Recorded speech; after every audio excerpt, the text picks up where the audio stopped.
பொன்முடி அமைச்சர் பதவி பறிப்பு விலை மாத விவகாரம் ஆக்ஷனில் இறங்கிய நீதிமன்றம். 2025ஆம் ஆண்டு திமுக அமைச்சர்களுக்கு வில்லங்கமான ஆண்டு என்றுதான் சொல்ல வேண்டும். இந்த வருடம் தொடங்கியது முதலே தொடர்ந்து அமைச்சர் துரைமுருகன், செந்தில் பாலாஜி, KN நேரு என அடுத்தடுத்து அமலாக்கத்துறையில் ஒரு பக்கம் சிக்கி வந்து கொண்டிருக்க, அமைச்சர் பொன்முடி தன்னுடைய வார்த்தையால் அமைச்சர் பதவியை இழக்கும் நிலைக்கு தள்ளப்பட்டுள்ளார். சமீபத்தில் தந்தை பெரியார் திராவிடர் கழகம் நடத்திய ஒரு உள் அரங்க கூட்டத்தில் நடந்த நிகழ்ச்சி ஒன்றில் பேசிய அமைச்சர் பொன்முடி, சைவம் வைணவம் குறித்து அநாகரிகமாகவும் குறிப்பாக காதில் கேட்க முடியாத அளவுக்கு மிக ஆபாசமாக பேசியிருந்தார் அமைச்சர் பொன்முடி. விலை மாது கதை சொல்கிறேன் என்று பெண்கள் குறித்து தகாத பொருளில் தவறான சொற்களை பயன்படுத்தி அமைச்சர் பொன்முடி பேசியது மிகப்பெரிய சர்ச்சையை ஏற்படுத்தியது.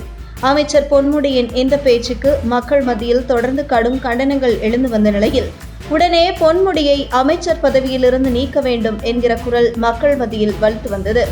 இதனைத் தொடர்ந்து பொன்முடி சர்ச்சையில் சிக்குவது இது முதல் முறையல்ல. மேலும் இன்னும் தேர்தலுக்கு ஒரு வருடமே இருக்கும் நிலையில் பெரும்பான்மையாக இருக்கக்கூடிய இந்து மத நம்பிக்கையை ஆபாச சொற்களால் பொன்முடி இழிவுபடுத்தியது நிச்சயம் திமுகவுக்கு எதிராக திரும்பி வந்ததை தொடர்ந்து அவரது கட்சி பதவியை மட்டும் திமுக தலைவர் ஸ்டாலின் பறித்து உத்தரவிட்டார்.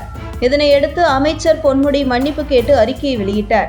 இருந்தாலும் அரசியல் சாசனப்படி பொறுப்பேற்றுக் கொண்ட அமைச்சர் ஒருவர் பெரும்பான்மையாக இருக்கக்கூடிய இந்து மதத்தை இழிவுபடுத்தும் வகையில் பேசியதற்கு கடும் நடவடிக்கை எடுக்க வேண்டும் என தொடர்ந்து மக்கள் குரல் எழுப்பி வந்தனர்.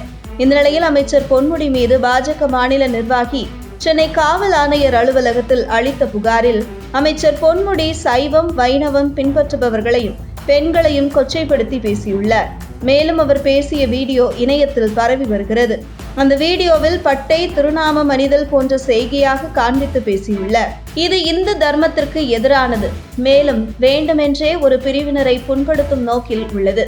இதனால் இரண்டு பிரிவுகளுக்கு இடையே பகையை தூண்டும் வகையில் அவரது பேச்சு அமைந்துள்ளது. எனவே உடனடியாக அமைச்சர் பொன்முடி மீது நடவடிக்கைகளை எடுக்க வேண்டும் என பாஜக மாநில நிர்வாகி காவல் ஆணையர் அலுவலகத்தில் புகார் கொடுத்துள்ளார். இதனைத் தொடர்ந்து பொன்முடியை அமைச்சர் பதவியிலிருந்து நீக்க கோரி வழக்கறிஞர் P. ஜெகநாத் சென்னை உயர்நீதிமன்றத்தில் பொதுநல மனு தாக்கல் செய்துள்ளார்.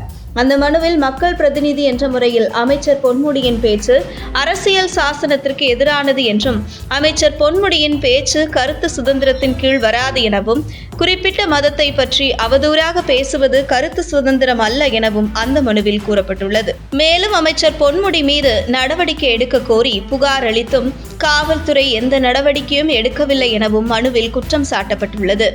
மேலும் பதவி பிரமாணத்தை மீறி செயல்பட்ட அமைச்சர் பொன்முடியை பதவி நீக்கம் செய்ய வேண்டும் என மனுவில் கோரிக்கை வைக்கப்பட்டுள்ளது. இந்த மனு விரைவில் விசாரணைக்கு வரும் என எதிர்பார்க்கப்படும் நிலையில் இந்த விவகாரம் தொடர்பாக பொன்முடி அமைச்சர் பதவி பறிபோக வாய்ப்புள்ளது என கூறப்படுகிறது.